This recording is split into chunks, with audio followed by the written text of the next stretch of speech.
Well, we all know that the PlayStation 5 Pro reveal went down as well as discussing politics at Thanksgiving. Wow. I mean, guys, did you see how many memes they are making of the PlayStation 5 Pro? There's a meme where somebody skillfully dubbed the PlayStation 5 Pro the Protato. There are even some persons using this meme to see if you guys could spot the difference. Could you guys spot the difference? No one can. Yes, but to be fair, we understand why Sony had to reveal the PlayStation 5 Pro. We understand the thinking behind it, because they just couldn't compete. Resolution setups for each console. Hunt Showdown 1896 uses a fixed resolution target on all platforms, with no dynamic scaling involved. It's much like the last gen console releases in that sense. To hit a higher 60 FPS goal though, the targets for resolution do change on current gen machines. On Series X we have 1440p as the set internal target, which is then scaled up to 4K using AMD's FSR2. Not bad, not bad. Now you. Next, PS5 renders at a lower resolution of 1260p.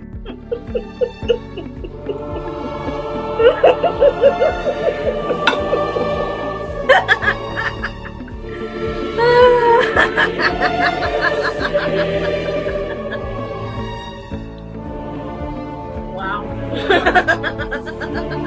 Again using FSR2 for a 4K upscale. And visual settings, these three machines show some key differences. The game deploys matching shadow quality for all three, and likewise SSR runs at an equivalent resolution on each, with cube mapping used as a fallback measure for reflections. Now, often we see PS5 and Series X are a settings match, but there is one curious omission on PS5 this time, in that volumetric effects are missing on Sony's console. Even Series S has these enabled, where it's hard to miss these long streaks of light piercing through the cracks of barns, alighting the dust in the center, all of which is present on both Xbox consoles. I beg your pardon? I beg your pardon? Wow. Wow.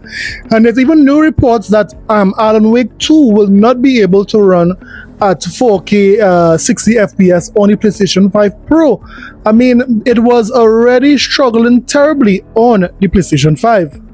I mean, look at this. We told you PlayStation fans that if anyone decide to optimize their games for the Xbox Series X, it's obvious that the PlayStation 5 will not be able to beat it in frame rates. We told you guys that, but you guys didn't listen.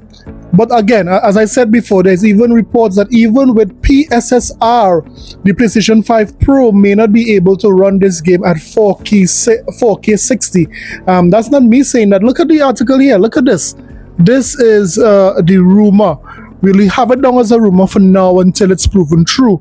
But this is what the PlayStation 5 community is looking at this point in time, and this is why they're angry, they're sad, and they have a sickness. But today we'll talk about the PlayStation community, because currently talking about the PlayStation 6. Wait, what? Yes, you heard me right. They have moved on from the PlayStation 5 Pro, although it has not even been released. Now the hot new topic is what to expect in the PlayStation 6. In addition to that, we will be talking about another rumor, a rumor about this Nintendo Switch 2.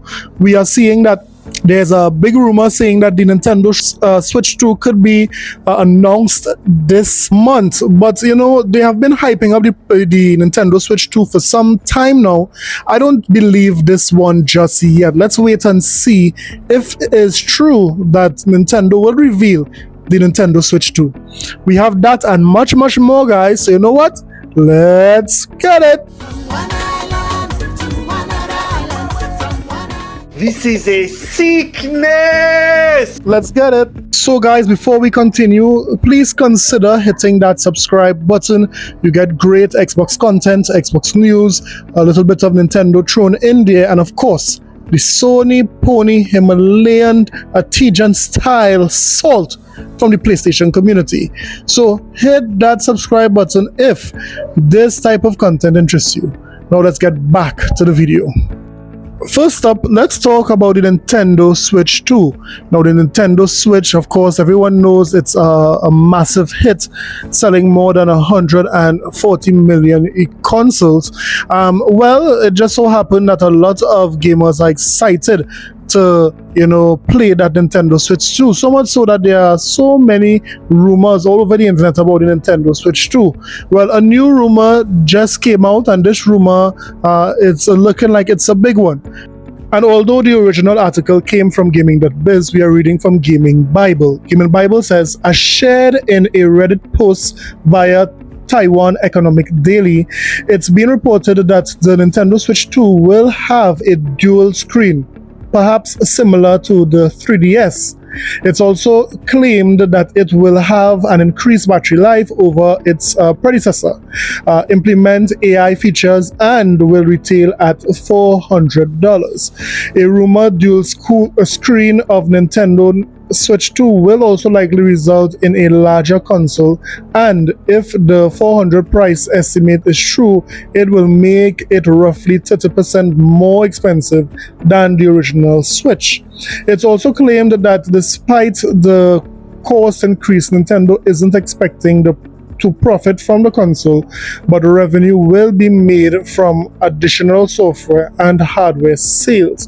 But this is very interesting. This is the actual Reddit post here. So isn't this interesting, guys? What are your thoughts on the dual screen? I mean, I'm seeing AI features, I'm seeing a price at $400 USD.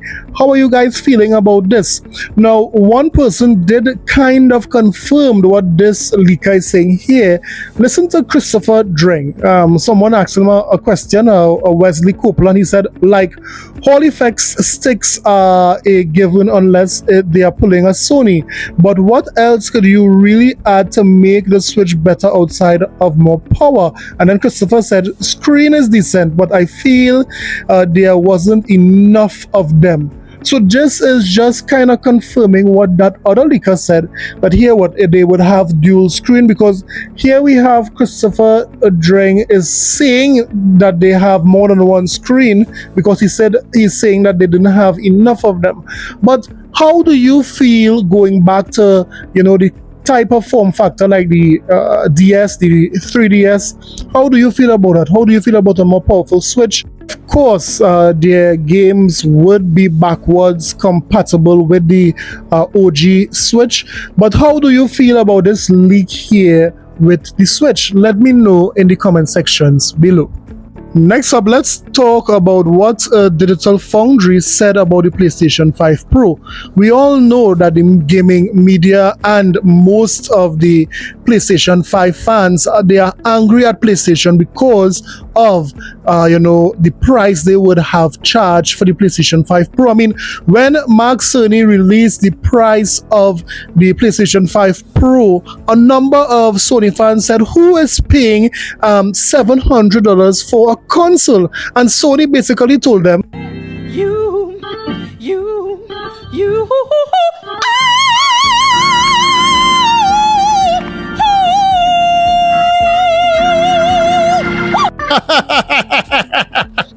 Sony is calling these ponies pay pigs. Well, Digital Foundry had a little message for these Sony fans. Yes, they had a very clear message to these ponies. Basically, they said that if you are looking for 4K-60, then don't buy a PlayStation 5 Pro. What, you're saying I'm making it up? You're saying that I'm lying? Well, listen for yourself. Depending upon what you want to do with the PlayStation 5 Pro, maybe you don't need to buy a PlayStation 5 Pro. Wait. Did I just hear what I think I heard you said? Could you repeat that for the ponies in the back? Depending upon what you want to do with the PlayStation 5 Pro, maybe you don't need to buy a PlayStation 5 Pro. If you want to get 60 FPS in every game, don't get a PS5 Pro. Don't get a PS5 Pro. I don't think that's what it's supposed to do. That's where you'd start looking towards a PC. because the weakness in the PS5 Pro is still the CPU. Gotcha. Gotcha. I think the GPU is really fine for great looking visuals in most games, especially with PSSR, as we just saw. But if you want things like path tracing, or you want like 60 FPS no matter what, or 120 FPS no matter what, that is not what a console is. That's when you start looking towards PC. And then honestly, stuff like an RTX 4070 is actually like a good notch higher than the PS5 Pro, in my humble opinion, just because. I mean, these ponies can't catch a break. They really can't catch a break. I mean, look what Xbox is getting right now. Look at what is playing on the screen there. That is Shattered Space for Starfield, and this is a glorious game that will be coming to the Xbox Series X this year. Now, these guys are so hurt about what they heard Digital Foundry said that they are writing an entire thesis on why the PlayStation 5 Pro is worth $700. When I say a thesis, look at this. Now look at this pony here named Nib. He prides himself in being an intellectual, and what he has done is written a thesis as to why the PlayStation 5 Pro is really a gift given by Sony to their gamers. I mean, they charge what they are charging for the PlayStation 5 Pro is really generous by Sony. Wow, this. And you guys wonder why I say these ponies need help? Look at this. This guy has basically written a book just to prove to other men that here what this is the reason for he is buying a PlayStation 5 Pro. Look at this. You can't tell me that this is a sickness. It is deviant. Therefore, we don't want it. I told you guys that this is a sickness, but it's looking like the PlayStation community is no longer talking about the PlayStation 5. I mean, they had enough beatings or beatdowns with this PlayStation 5 Pro that they have now turning their attention on the PlayStation 6. You don't believe me? Look at this article. Look at these guys starting to talk about the PlayStation 6 already. I mean, the PlayStation 5 Pro isn't even out yet, and they have already thinking about the PlayStation 6. Now, this was information that would have dropped, I believe, yesterday about the PlayStation 6. Let's see exactly what they are saying about the console, and let's discuss what this can mean. PS6 is already deep in development, backwards compatibility of high importance. Intel lost chip manufacturing contract. Sony is already hard at work on the PS6, a Reuters article has revealed. The exclusive report delves into the story of Intel, and how it allegedly lost the contract to manufacture chips for the next-gen machine. Talks between the two tech giants purportedly took place in 2022, with AMD ultimately winning the lucrative deal. While the article focuses heavily on the impact to Intel, it does reveal that backwards compatibility is of enormous importance to PlayStation.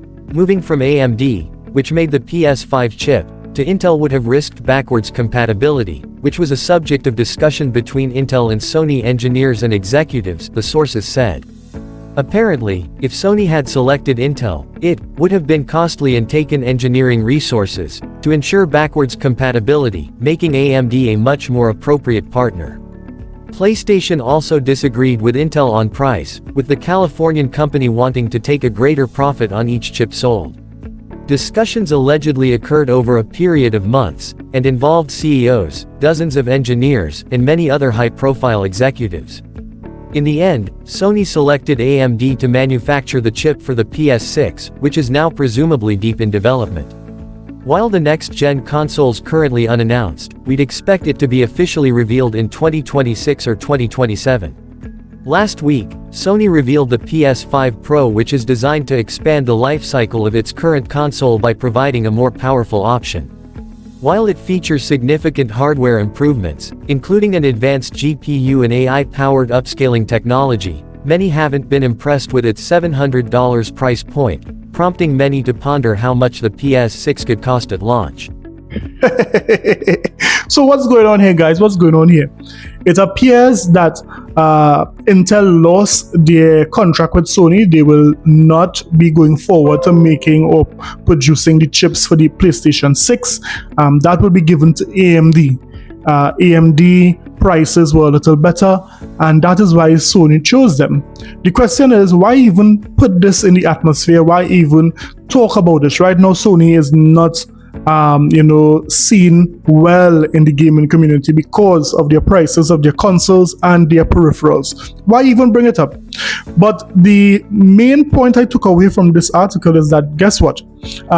Backwards compatibility would be an issue for Sony in the PlayStation 6. It might be difficult to have, the PlayStation 5 games move over to the PlayStation 6 when it comes to backwards compatibility. But I know exactly what Sony is going to do.